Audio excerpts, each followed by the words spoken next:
thank you very much, Ben. And it's a real pleasure to be able to join you this morning and to sort of introduce a few of the themes. And I don't know what questions you have in terms of coming to this conference, but I think Ben's already done a good scene setter. And what I want to try and do is tell you a little bit about what we're doing at YouView and a bit about how I think the market trends in general will start to influence how we shape up over the next few years. So let's just dive in. One of the things that I thought I'd reference right at the start is take an example from Cisco and one of the projects I did at NDS. I don't know if you've all seen this before, which was a project called Surfaces in the very early days of its inception. And what we tried to do is say, how can the living room viewing experience change?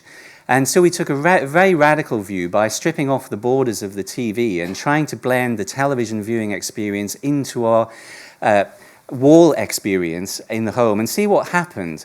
Now, there were a couple of lessons learned from this. This is clearly a bit futuristic, and certainly I don't want to try and suggest that YouView is going to be able to adopt this instantly. But what I think was interesting about it was that as people started to explore it, there were two reactions. One was, when can I have it? And I need it immediately. This is just great. And I think that viewing experiences and the modality about viewing are fascinating because actually certain patterns always work and some patterns don't work at all. And you hear a lot of stuff from technologists like me about how we are going to reinvent the industry. And we'll show you cute little innovations and you'll never hear of them again because they don't actually succeed. So there's a sort of stubbornness about the viewing experience which we have to set and understand is not to do with the technology, it's to do with the way people consume content and what they expect from their TV. And there's always a good lesson, which is that you should never underestimate the laziness of a TV audience. Fundamentally, in front of a TV, no matter how intelligent you are, you turn into something akin to a small vegetable with very little reactivity. And as long as you keep to that, generally things work quite well. So let's see what that matters in terms of the technology play as the technology landscape. Now, one of the big things, of course, is that the internet is empowering all kinds of new ways of consuming content on new devices. But as Ben quite neatly outlined, it's not quite there yet in competition with broadcast. So it does, however, provide a very powerful generic infrastructure which we can harness. And also it's strengthened because of its commoditization effects, because it's used for lots of other things other than just TV. It drives the price down fast in terms of adoption. So consequently, we're seeing vast improvements in speed, better access networks coming into play, and the cost ultimately to the subscriber for the volume of data they're consuming dropping constantly. So therefore, can we see or imagine a future all IP future for TV? It's a question I get asked a lot. When is broadcast going to die out? When are we just going to see everything delivered over the internet? Well, these numbers which complement are obviously publicly available from iPlayer are a good sample test to see where people are consuming iPlayer content. Huge numbers of actual plays going out over iPlayer, but a very small percentage actually on television and television-related devices. And you might think, well, in this case, then clearly the television in the living room is this horribly walled-off place where IP can't get to, and people are not really consuming that content. But it's actually just the power, this modality of television viewing from linear content, which is actually saturating the viewing statistics. So it's sometimes hard to spot the noise from the signal in this sort of behavior patterns. I think OTT is actually transformative for our industry, and certainly for YouView. And one of the reasons I was so keen to join YouView is I think inside that particular ecosystem there's a great lesson and set of lessons to be learned. But you have to also consider the addition of live TV. Now, therefore, many of those over-the-top players that we've referenced already today are already considering how they can coexist alongside live television and alongside the linear experience. Interestingly, OTT is going to have a big impact on ultra-high definition as well. While, of course, broadcast still gives you fantastic economics, the accessibility and the ability to consume that content fast is going to be seen very quickly through over-the-top distribution, which sounds kind of contrary to what you might expect. And YouView therefore is a great platform because it has all of these features. And I'm going to just tell you a little bit about that later in the presentation. You can't really talk about broadcast and a system like YouView, which is a hybrid system utilizing digital terrestrial, without thinking about spectrum. Of course, in the UK, a big debate over how that will evolve with the removal of the 700 megahertz frequency for the UHF bands for moving those to mobile. A lot of people concerned that broadcast might be weakened or somehow endangered. I think that that's not a clean-cut argument at all, but equally, I think there are always innovations just around the corner. If you actually look at RF utilization across the world, you'll find that the world is relatively quiet. We have this sense that information and radio waves are bombarding us from every angle, but actually, if you scan, as MIT did here on the right-hand side, a typical city location, you'll see that over a day, most of the bandwidth is not utilized. So I think what we're going to find is that when you remove one particular access method, it simply morphs into something else. So never rule broadcast out is my message. But it's the combination of all of these things together which is going to be important. Now, the hybrid video challenge is interesting because we typically think of hybrid television sets, and I first wrote my first article on hybridity, which is a horrible word, back in 2005. And it was then conceived as a broadcast infrastructure with a little bit of top-up of IP, particularly around data, around metadata, and so on. And I think that the challenge that we've had is that people just do not connect their televisions and their set-top boxes to broadband. If you look at these statistics on the side, these are typical numbers that are in use today. There are an awful lot of set-top boxes that could be completely linked to broadband, but people are very reluctant to do so. And some of that reluctance is because of just the physical layout of the room as much as anything else. The adoption of wireless infrastructure would seem to solve all of that, but wireless introduces some of its own problems for television. I think that therefore, there's an opportunity for those who can get the connectivity high. The YouView platform, as just a contrast, is over 80% connected in the UK because it only makes sense to use YouView in a connected environment. But both for content delivery and also, as I'll talk about, our back office infrastructure. Now, YouView, therefore, where does it sit aspirationally? I mean, I don't know how much you know about YouView. When I joined, I was relatively naive, I think, but intrigued by what the YouView proposition was. But our aspiration is high. I think we think and we behave and we talk as a company that we want to be in a large number of UK homes. And there are different ways in which we can do that. We target a different sort of market segment in terms of the people who use YouView. I wouldn't say they're the most tech-savvy group of in the UK TV viewing audience, but neither are they the ones who are the least knowledgeable either. So therefore, what we are trying to do is take all of these features, not uniquely, of course, to us, but to everything that we do. And how are we doing? Well, this is just a quick snapshot. I'm not going to give you many statistics. We collect a lot of statistics because we are a totally connected platform. But we typically have 54,000 long-form titles in our VOD libraries. So this is complementing our linear viewing. So therefore, all the content partners that we work with, from Sky all the way through to Netflix, are adding content for VOD experiences and adding, therefore, to that 54,000 long-form titles. And what is interesting is we're getting over 250 million views per year of that content, 2/3 of which is television. So there is a relationship in YouView between the content that people are viewing on linear and the content that they're viewing on VOD, on demand. On demand is a convenience factor, and it's actually a substitutionary effect, almost for PVRs. But if you've got a 54,000 inventory, the key really is, of course, how do you find it? How do you find the thing you're looking for? How do you find that one program? So we have a whole range of different tools to allow you to do that, of course, beginning with the guide, beginning to be able to go back in time as well as forward, also searching on different genres. And we can do that because we combine and aggregate all the metadata from the content partners to bring to that search experience. We take it from, of course, just in case as a reminder, just who do we work with? these are our 7 shareholders and the people who invest in YouView. An interesting combination. When I said I was joining there, they said, well, board meetings will be very stormy experiences. There were a lot of great newspaper articles about YouView's past. All I can say is it's been rather dull in contrast to all of that. Very, very reasoned set of discussions. It's amazing to actually sit in a room with all of those people and actually having a sensible conversation. So all I would say is that some of the rumours are maybe unfounded now. But in terms of the direction of the platform, what is enjoyable is the fact that we have a whole series of options, everything from the guide all the way through to in-channel navigation systems like Connected Red Button or Red Button Plus, which the BBC are using.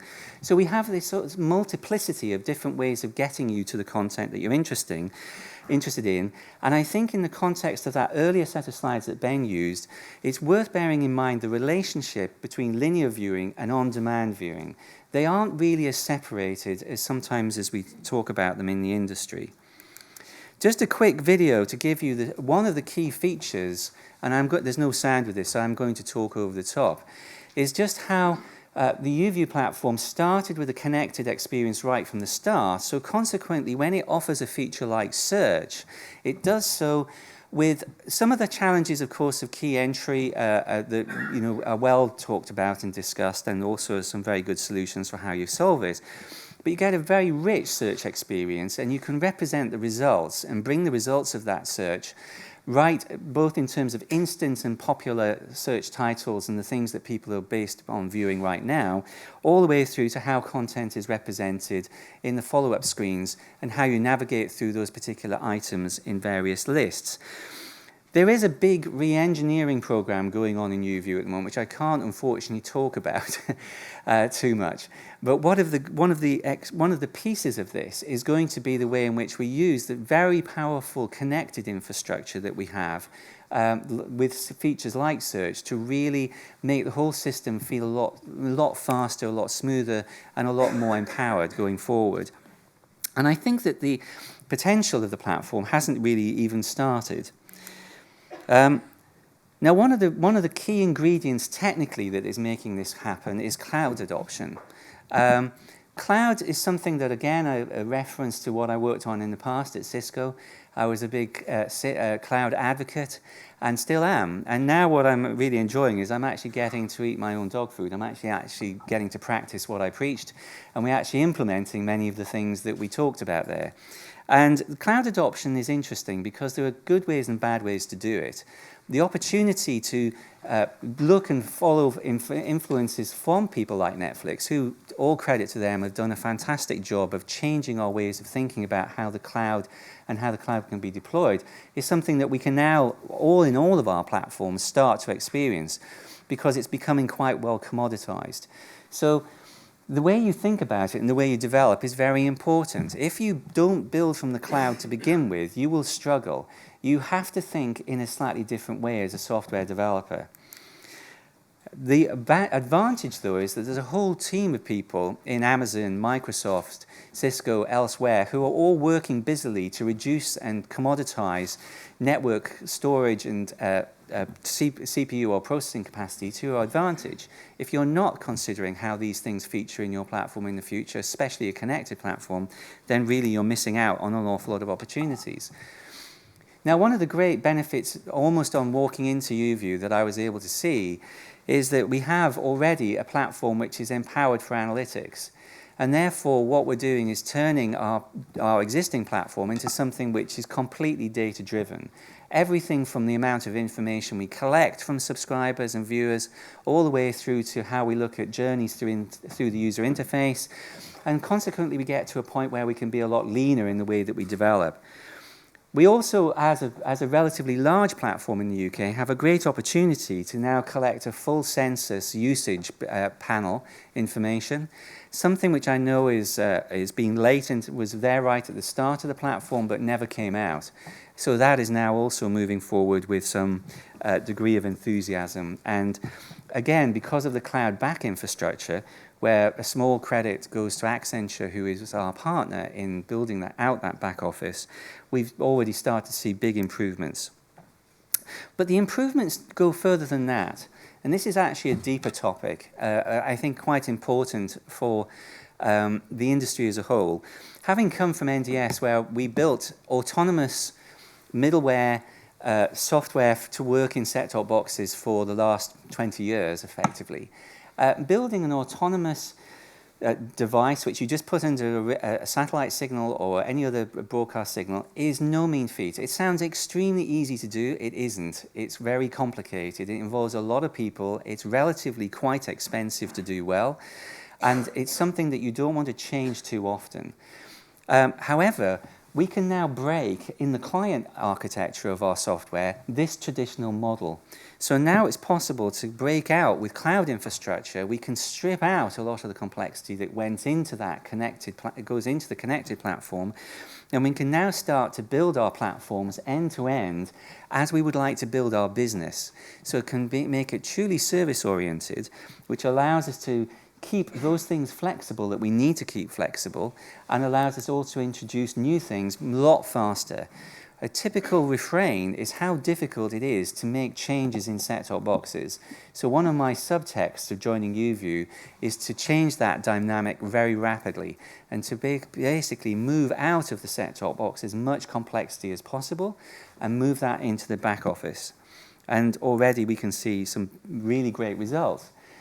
You actually, when you do the analysis, you find that not much needs to stay in the set-top box. Excuse me.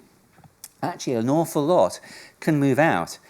And you may say, well, Nick, this sounds like a great engineering project, good work for CTOs, but what is the business driver? Well, the answer is it's just an inevitable feature that as you start to work in a multi-device and fragmented universe, you don't want to store quite so much in the set-top box. Now, there are alternative models. As with all engineering plans, there's always a plan A and a plan B. There are definitely different platform operators around the world who would take a totally different perspective on this. And the reason they would is because their investment in the gateway platform in the home is central and critical. I am not saying that all of those players would have to throw away their gateways, because it clearly is a big advantage if you've invested in a platform to use it to greatest effect. But for a platform like YouView, the opportunity, being connected from the start and right in the guts of the way it's designed, is really huge. And I think it allows us, therefore, to create a multi-device viewing experience and take issues forward which involve a whole variety of new subjects. Now, one of the topics that I hope we'll get to hear more about today is the impact of network PVR on network recording. Unfortunately, in the UK, we are rather strangled by the rights issues. Technology is already running massively ahead of what is capable to do in terms of content rights and ownership. So what we are seeing is actually that PVR usage is generally peaking, and therefore there's an opportunity to watch more content online through the various services that we've discussed. And that is why I think a lot of content owners are now beginning to see quite an opportunity for themselves in actually creating the network PVR experience actually within their content portal instead. So it's much harder for operators to innovate in this space. YouView is at this interesting intersection, actually, so we see it from both perspectives. We look both into the platform and into the broadcaster content owner worldview.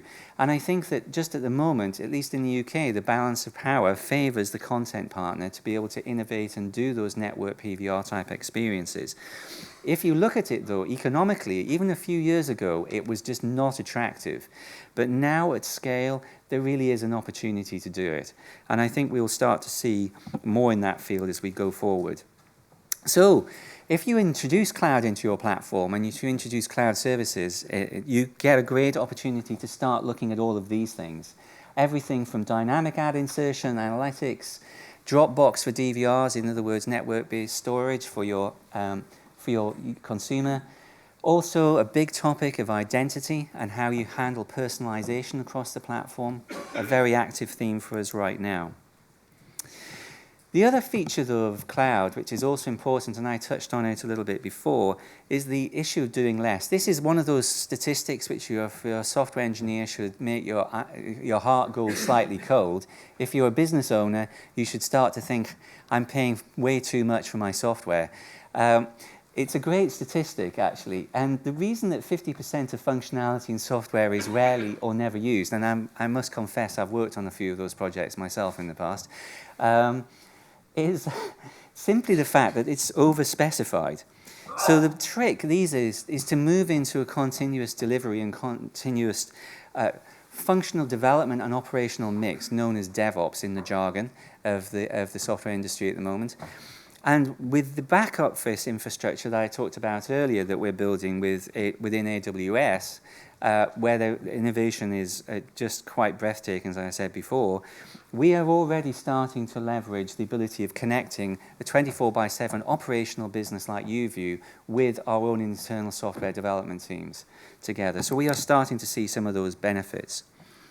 So just finally, in the last few minutes, I just wanted to just hit on a few things that, well, okay, so you've got the cloud, you've got a nice hybrid platform. What do you see happening with regards to the usage of the devices?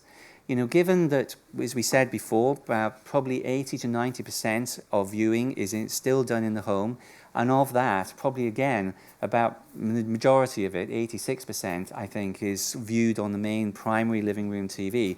Are we really seeing any changes? I mean, is this just noise in the system? Is it just a convenience factor for consumers? Well, I think we have to start to embrace it, and it's not just a technical argument. I think it's the fact that we have this spectrum of devices. We just expect ubiquitous access. We expect access both on the move and in the home in particular.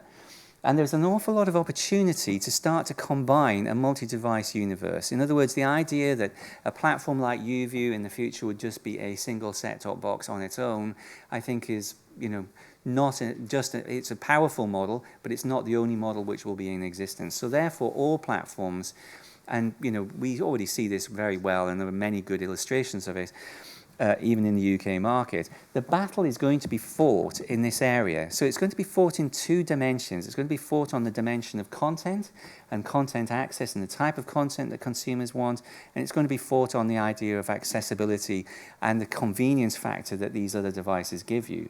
There are some other cool features, though, in there, like the ability to shrink the device architecture dramatically, as I have in the middle column, with, for instance, the Chromecast-like stick form factor, which, although has become a bit of to be polite, I would say it's a sort of it's a seeding activity in the marketplace. Maybe that's the best way I can put it. In other words, I don't see consumers battling their way to replace all of their YouView boxes with Chromecast devices. Not yet. But I think that they have a very important place and a role in the idea of multi-room and viewing in the home, and being able to take a packaged, managed experience to every device in the home and make it seamless. And I think that those particular stories will change the role of devices. Just one last reference, therefore, to another project we did just before I left Cisco, was the idea of how would you blend the two things together. And I think that, again, another proof of concept experience was where we actually were able to say that we can use the primary or the second screen device to become the primary device. This was the device you started with, and actually the video that you were actually interacting with now on the screen was giving you the sensation of touching the living room TV screen. And the TV becomes a place where you can actually share information between people who are watching together at the same time. So all of these sorts of blended experiences, rather than seeing it, I'm over here looking at my iPad, and then I'm looking over here at my TV. Instead, you just see it as one seamless activity, blending between each other and between other users in the home at the same time. This is definitely an opportunity. No one has conquered that space yet, I don't believe. Finally, I just want to introduce you.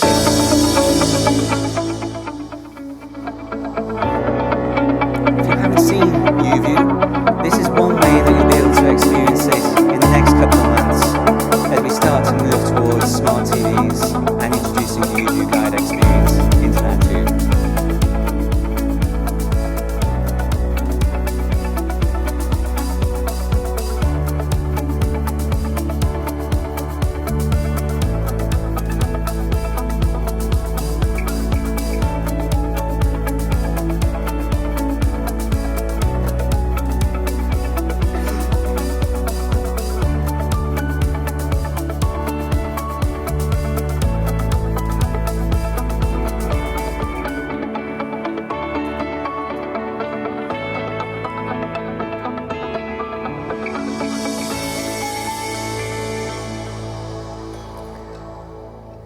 So a small step for YouView in terms of moving out of the set-top box and moving its aggregation experience to another device. And I think that, if anything, what I've tried to convey in this short presentation is just how the flavor of bringing together online and on-demand content, over-the-top content, alongside linear content is important. One of the interesting reactions to this presentation, this announcement that we made, and the work which is ongoing right now, it's almost done, to integrate the YouView navigation experience into a smart TV, was almost the reaction of many of the other content partners who were not explicitly mentioned in this particular presentation. Very many of them said, we want to also be there too. And this was a bit of a surprise, I think, even for us, that an environment which already Sony have an extremely rich user interface on their new platform, which is using Android, and bringing all the richness of all of those other content providers. And in fact, many of the people who we work with are already on their platform using their app-based delivery model. Instead, they've also asked to be part of the YouView experience as well. So I think there's an important lesson here, which is that for the consumer, when it comes to the TV, aggregation and simplicity is still going to be extremely important. So to that end, what I wanted to really just finalize is to say thank you very much for listening to me this morning. I hope you found the topics interesting and also teed it up for the rest of the day. Hope you enjoy it. Nick, you want to take a couple of questions? Yeah, sure. So thanks very much, Nick. We've got time for a couple of questions, if we have any. So just while you're thinking quickly, I can see one at the back, if we can get the mic over there. What's the mix currently, Nick, between the full-scale DVR-based solution and the light solution? Yeah, it's actually, the light solutions were only deployed in the last couple of years. So really, because of just deployed base, the majority of them are PVR based. But the percentage is growing. Yeah. I don't want to give out the statistics because I don't know if we publish them. But I think what you can see is that the percentage is significant but small, but it's growing very rapidly. And I think that also leads to my point around on-demand content and storage in the network becoming more significant over time. It's one of those crossover points. Clearly, PVRs are very, very important. One of the interesting statistics, though, which is more of a side comment, is actually, I said before, you can never underestimate the laziness of a TV audience, is the fact that there are quite a lot of consumers out there who have PVRs that don't realize they have them. They've never learned how to press pause, which having been doing that for some years, is quite an interesting realization. Yep. Yeah. Go ahead. Just say who you are. It's going to be good, I'm sure. I can hear you. No. Just chat. Yeah. Right. You can hear me. Oh, okay. It's just, there we are. Special just my voice. Microphone. Mark Horton from 20th Century Fox. Hi there. Thanks for sharing. All of that sort of extra utility, I think, is sort of really exciting. As a content provider, one of the things that really interests me and my business is transaction. And where is that on the priority list to actually enable transactions really easily across the platform, across a whole wide range of content? Absolutely. Well, on the slide that I didn't major on it, and probably I should have touched on it a little bit more, is the fact that YouView platform is being equipped for encrypted unicast delivery so that over-the-top providers will have a standardized way of delivering content that you can do on a transactional basis. Now, the transactional part of that is usually supported within the back office infrastructure of the content provider, and usually it's the encrypted aspects of the platform which are most important. So Dash is going to be our preferred delivery model, and it will also support common encryption, which, if you're up on this technical jargon, is really a very standardized way of delivering encrypted formats and allowing you some flexibility about the way the content protection and DRM, horrible words I know, to many audiences, is supported. And I think that it's clear that we have a policy. Our shareholders have a clear policy about how they handle over-the-top delivery versus delivery over IP multicast. It's worth bearing in mind that the YouView platform is one of the biggest and most mature IP multicast platforms in the world, actually. It's a curious statistic. So we deliver a huge amount of content over IP through the BT and TalkTalk networks, as well as over broadcast as well. So I think that the transactional nature of it is clear, and we are already seeing a growing expectation that content partners, both small and large, will be able to get onto the platform very soon, if they're not already there. So could we envisage an ultraviolet download to own store through YouView? I have no reason to suggest, other than there's nothing technically which will stop that happening. In terms of if YouView would not try to create its own store, I don't believe. I think as an aggregator, we would let the aggregation process happen. But Ultraviolet has support for that kind of model within its structure. Any other quick questions? No, good. Thank you very much indeed, Nick. Thank you.